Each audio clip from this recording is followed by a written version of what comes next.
You're walking in the woods. There's no one around, and your phone is dead. Out of the corner of your eye, you spot him. Albert Hainsworth. He's following you, about 30 feet back. He gets down on all fours, and he breaks into a sprint. He's gaining on you. Albert Hainsworth. You're looking for your car, but you're all turned around. He's almost upon you now, and you can see there's blood on his face. My God, there's blood everywhere. Running for your life from Albert Hainsworth. He's brandishing a knife. It's Albert Hainsworth, lurking in the shadows. NFL superstar, Albert Hainsworth. Living in the woods, Albert Hainsworth. Killing for sport, Albert Hainsworth. Eating all the bodies. Actual cannibal, Albert Hainsworth. Now, if anyone got that, that was my impromptu version of Shia LaBeouf live by Rob Cantor. Now, today is the inaugural episode of Weird Sports. Weird Sports is where I'm going to sit here and tell you a weird sports story. Now, you might not be interested, you might be, but this is where we're going to get right into it. If there's anything you want to hear or any stories, let me know. I don't know if I'm posting this or not, but let's get right into it, and let's go to Division III football. Back in the good old days, all right, where you could buy a beer for less than probably 10 cents. Back in the day where a burger probably cost you a nickel. Some might say it when America was really alive. The good old days when you had V12 Cadillacs guzzling gasoline like it was nothing. Now let's talk about this. What's up, editing real quick. Transition to this next scene wasn't really good, so you're just hopping right into this. I'm what's transitioning you there. So I come from Baltimore, Maryland, specifically Baltimore County. And I'm from a small little town, Jacksonville, Phoenix. That's kind of what it is. It's where John Waters shot Pink Flamingos. It's a famous movie due to the fact that John Waters has Divine eat a piece of dog turd, like random dog turd. It was improv and everything.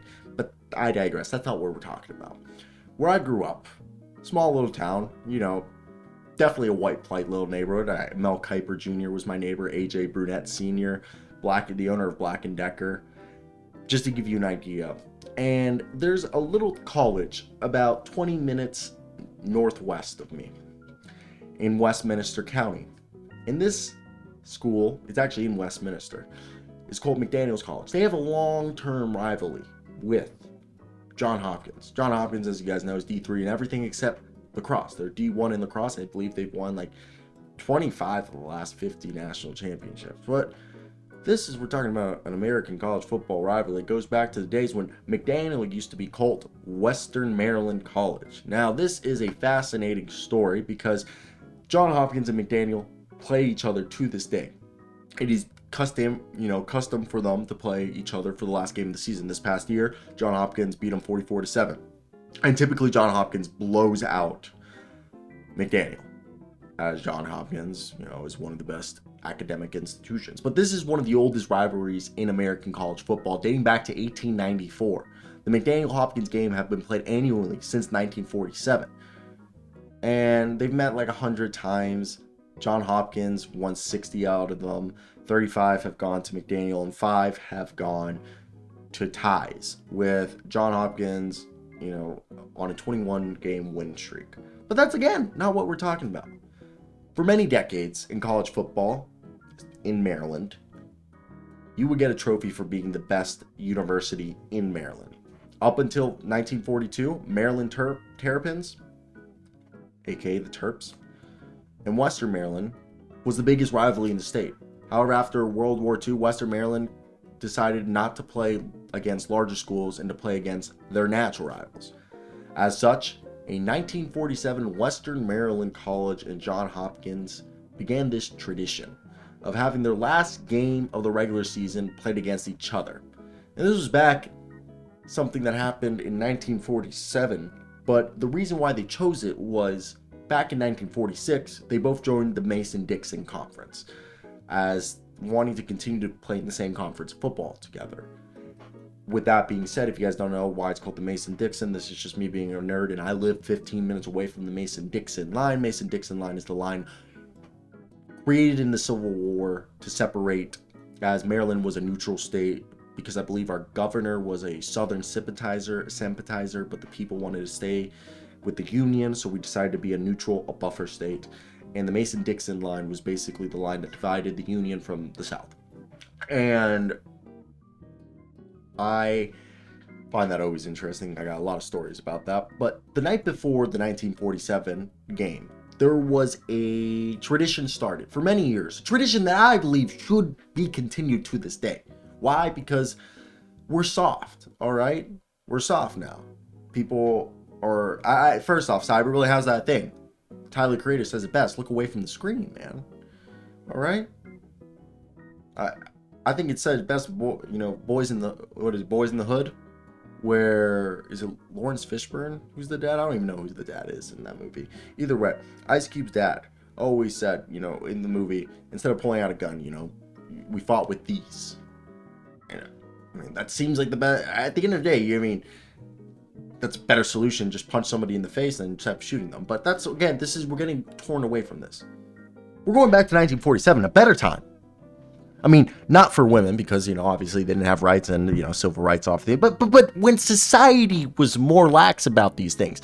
In 1947, a couple of Western Maryland Army veterans came up with the idea of abducting, aka kidnapping, two Johns Hopkins freshmen.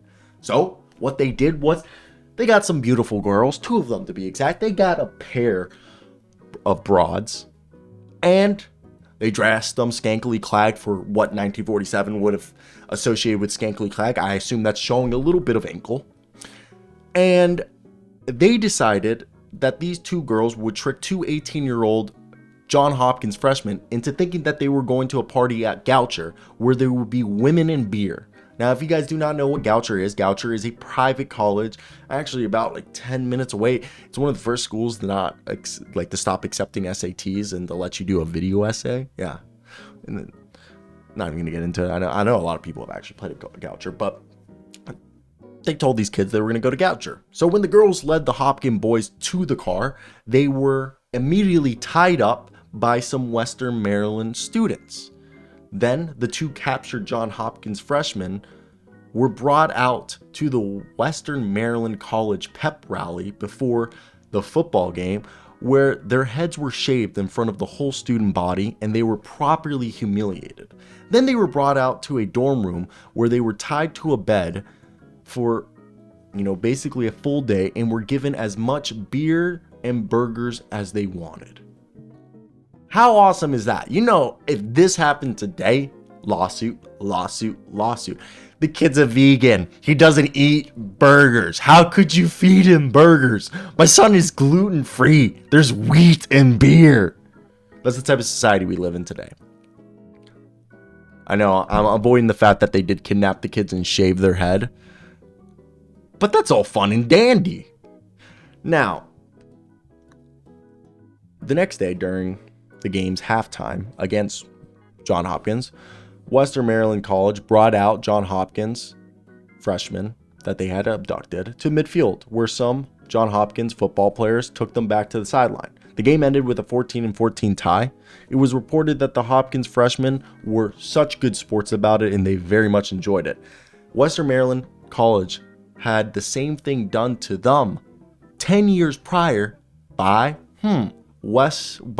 not a school in West Maryland, but by University of Maryland College Park. Guess we found out why they wanted to stop playing the big boys. They took the tricks from the big boys and churned them over. Started churning tricks. But that was weird sports. Back in the day where you could properly humiliate somebody for school spirit. Isn't that what sports is all about? Galvanizing people around a cause? And you're telling me you wouldn't want to be abducted for a day, send your teachers an email and say, hey, I got kidnapped by K-State. They just fed me women, beer, and burgers. Sorry. I was going to make an STD joke, but that's just not funny. And I think it just goes to show that the evolution of sports, how we've gone through society, sports used to be different. I mean, you see the videos of people storming the fields. Not like we do now. We never do that. I mean, unless you're KU and you don't know how to win. But I look at this and I find it most interesting that you look at other examples of how sports have evolved from a fan's perspective, if you'd like to say. You know, there are plenty of instances where you can look at where fans used to heckle and haze each other for sportsmanship, and that's gone now because people are upset easily, or it's just not seen as fun. This is me like quickly hopping in because I'm editing and I sound stupid because what I'm trying to say, also that's like 2 a.m. but it's 11 right now. I digress. What we're saying is heckling and hazing. Back in the day, it was a lot more innocent. Now, you see people getting freaking punched out of nowhere. I'm not saying fights didn't used to happen. Fights have always happened. I really don't have a problem with fighting. Oh, and I'm not even gonna get it. This is just, I'm doubling down. What I'm saying here is the fact that we just are too quick to be impulsive. Back in the day, it seems like you could mess each other. You could have a good time, do a good time. I don't even know. Also, this could be taken from... I'm going down a rabbit hole. I'm sorry. You are going back now. I think a good example of how fans can't do stuff anymore is Ron Mexico. How many people know of Ron Mexico? Ron Mexico is the name of Michael Vick. Michael Vick gave a woman herpes back in like 2004. And the NFL banned, to this day, you cannot make a customized jersey in the NFL shop with the last name or the name Ron Mexico. Mexico or Ron Mexico.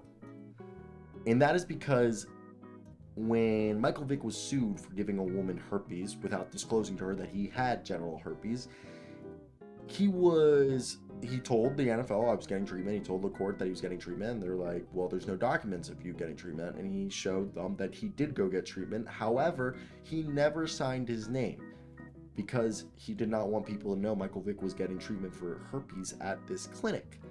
Guess what? He signed his name every time. What was his alias? Ron Mexico. And the NFL to this day does not let people buy Ron Mexico jerseys. Why? I don't know. Guess we don't want to make fun of Vic for giving people herpes. I want a Ron Mexico jersey, but that's weird sports. I'll give you a little small second story. First one being Johns Hopkins in Western Maryland, second one being the Ron Mexico. We could sit here and I could tell you about Doc Ellis, which everybody knows, all right? We could also talk about the time that... Another thing I do want to talk about, maybe we do this next episode. I'll definitely talk about this next episode. I don't know what we're going to talk next episode, but what we will mention is the fact that Josh Gordon used to drink a full glass of Grand Marnier, pop a full 2 to 4 milligrams of Xanax, and smoke about 1/8 of marijuana before every game. And he also was the biggest kingpin on Baylor's campus. And he did all those substances while he led the NFL in receiving yards and touchdowns. No one talks about that. No one talks about that. That's wild. I mean, David Thompson put up a pile of cocaine in his nose. He was still good until his career just came crashing down. We're done here. That's weird sports. Weird sports. Weird sports. Weird sports. I don't even know what that was. Bye.